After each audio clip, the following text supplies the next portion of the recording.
कितीही कुटुंब मोठं असलं तर त्यात अनेक जोडपी असली तरी एखादं जोडपं असतं जे राममिलाई जोडी या कॅटेगरीत मोडतं.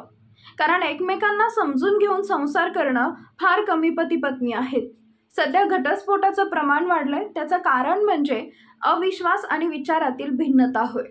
आजचे तरुण हे उद्याच्या देशाचे भविष्य आहेत असं म्हटलं जातं. त्यामुळे सुरुवातीपासूनच या तरुणांना योग्य मार्गदर्शन मिळणं आवश्यक आहे. त्यामुळे त्यांचे जीवन समृद्ध होते. जीवनात असा एक टप्पा येतो ज्यामुळे काही गोष्टी एखाद्या व्यक्तीला विचलित करण्याचं काम करतात. या संदर्भात चाणक्य म्हणतात की तरुणांना यशस्वी व्यक्ती बनवायचं असेल तर त्यांनी काही गोष्टी टाळल्या पाहिजेत, अन्यथा वर्तमानासह भविष्यही अडचणीत पडू शकेल. त्यामुळे तरुणांनी कोणत्या गोष्टीपासून दूर राहावे हे चाणक्यांनी सांगितलंय, ते आज आपण सविस्तरपणे जाणून घेणार आहोत. नमस्कार, टॉप मराठीमध्ये आपले स्वागत आहे. आळस.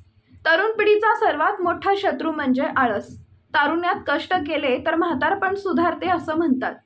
चाणक्य म्हणतात की आळस तरुणांना यशस्वी होण्यापासून रोखतो. माणूस जितका शिस्तप्रिय असेल तितकी प्रगती त्याच्या जवळपास खेळत राहते. कारण वेळ ही खूप मौल्यवान असल्याने तिचा योग्य प्रकारे वापर करणं आवश्यक आहे. तारुण्यात केलेला संघर्ष तरुणांचे भविष्य सुधारण्यास मदत करतो. तुम्ही आळसातून काहीही कमवू शकणार नाही. ध्येय साध्य करण्यासाठी तुम्ही सदैव सक्रिय असले पाहिजे. राग. यशाच्या मार्गातील सर्वात मोठा अडथळा म्हणजे राग. क्रोध व्यक्तीची बुद्धी कमकुवत करते. लहान असो किंवा मोठा, रागामुळे सर्वांचं नुकसान होतं. त्यामुळे रागावर नियंत्रण ठेवायला शिका, नाहीतर तुमची एक चूक तुमचे करिअर संपवू शकते. राग तरुणांच्या प्रगतीत अडथळा आणतो. जर तुमचा स्वभाव रागीट असेल तर तुमच्या वागण्याचा फायदा इतरही घेऊ शकतात. संगत. चांगल्या आणि वाईट संगतीचा मानवी जीवनावर परिणाम होत असतो. चुकीच्या संगतीमुळे व्यक्तीमध्ये वाईट कृत्य करण्याची विचारसरणी निर्माण होते. नशा, सेक्स, भांडण, वाद या गोष्टींपासून जितके दूर राहाल तितके यशाच्या शिखराकडे जात राहाल.